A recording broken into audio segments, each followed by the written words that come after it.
जो सुल्तान गजनवी ने सोमनाथ मंदिर को तोड़कर वहां के द्वार लाहौर ले गए थे, लाहौर से महादजी सिंधिया 1782 में वो दरवाजे वापस लेके हमारे भारत वापस आए। और इस फौज का एक भाग था, एक ब्रिगेड था जिसका नाम था डेक्कन इनविंसिबल्स, अपराजित डेक्कन। और उस डेक्कन इनविंसिबल्स जो बनाई गई थी एक ब्रिगेड, उसमें सैन्य सलाहकार फ्रांस और पोर्तुगल के प्रांतों से आते थे।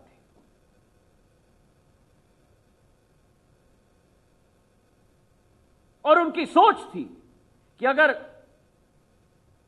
भारत को बचाना है, भारत माता को बचाना है विदेशी ताकतों से, पहले अहमद शाह अब्दाली से निपटारा किया, लाहौर में जाकर, अटक में जाकर भगवा झंडा गाड़ के रखा। पर उसके बाद अगली चुनौती उनको दिख रही थी अंग्रेजों के रूप में। और उस जमाने में भारत में सेना लड़ाई लड़ती थी तलवारों के आधार पर, बर्छों के आधार पर, ढाल के आधार पर। पर इतिहास में पहली बार एक सेना उस तरफ से आ रही थी जो बंदूक और तोपखाने की इस्तेमाल कर रही थी। तो मराठाओं को भी अपनी सेना में आधुनिकीकरण लाना था। और वो आधुनिकीकरण अगर संभव था तो फ्रांस की टेक्नोलॉजी, पोर्तुगल की टेक्नोलॉजी के आधार पर मराठा साम्राज्य की सेना को आधुनिकीकरण करना अनिवार्य था ताकि अंग्रेजों का सामना हम लोग कर पाए। तो उनकी सोच तलवार और बर्छा, तलवार और ढाल से मराठा सेना की तब्दील करना, परिवर्तन करना, राइफल और तोप में। एक तो उनका प्रशिक्षण, और केवल वहां तक नहीं रुके, लेकिन बंदूक और तोपखाने का उत्पादन उन्होंने भारत में शुरू करवाया जब आगरा के समीप एक सैन्य औद्योगिक परिसर की स्थापना उन्होंने की तोपखाना और बंदूक बनाने के लिए। तो आज की जो हमारी सोच है मिलिट्री मॉडर्नाइजेशन की, नए वॉरफेयर की टेक्निक की,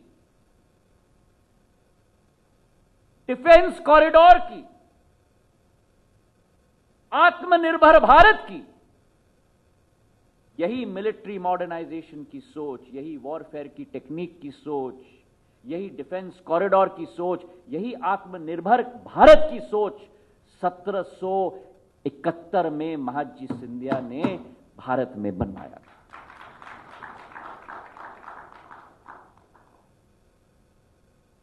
और जब तक जीवित रहे अंग्रेजों पर भारी पड़े। और अनेक उदाहरण हैं, चाहे बड़गांव की लड़ाई रही हो, कोलारस की लड़ाई रही हो, सिरसी की लड़ाई रही हो, सहारनपुर की लड़ाई रही हो, प्रयाग की लड़ाई हो, अंग्रेजों को पराजित किया। और उनकी सोच विचारधारा थी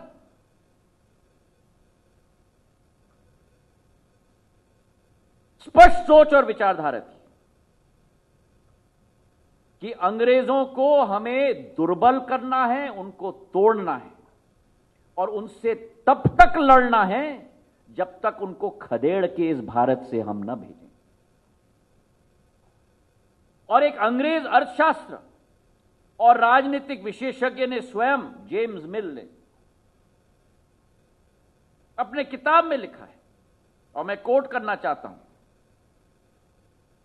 Mahadji Scindia, whose power has been so greatly increased, now exerted a decisive influence on the Maratha councils, with which the ascendancy, or rather the existence of the English altogether in India was incompatible. ये हालत महादजी महाराज ने अंग्रेजों की करा दी थी भारत में।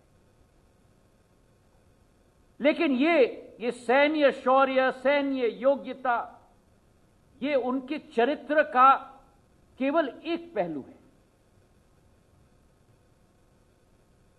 वे एक जन क्रांतिकारक विचारधारा के थे, एक पीपल्स लीडर थे, सामाजिक विकास में अपना विश्वास रखते थे, धार्मिक संरक्षण में अपना विश्वास रखते थे। और शायद हम में से बहुत कम लोग जानते हैं, जिसका संदर्भ अभी विनय जी ने अपने उद्बोधन में दिया। मथुरा, वृंदावन और ब्रिज क्षेत्र में उनके द्वारा अनेक मंदिर स्थापित हुए, गौशाला स्थापित हुए। सोमनाथ मंदिर का संदर्भ इन्होंने दिया, जो सुल्तान गजनवी ने सोमनाथ मंदिर को तोड़कर वहां के द्वार लाहौर ले गए थे। लाहौर से महादजी सिंधिया 1782 में वो दरवाजे वापस लेके हमारे भारत वापस आए। तो चाहे सोमनाथ मंदिर की हम बात करें, मथुरा के मंदिरों की हम बात करें, महाराष्ट्रामध्ये जालना क्षेत्रामध्ये आमचे आनंद स्वामी मंदिर आहेत, त्याचा जीर्णोद्धार झाला।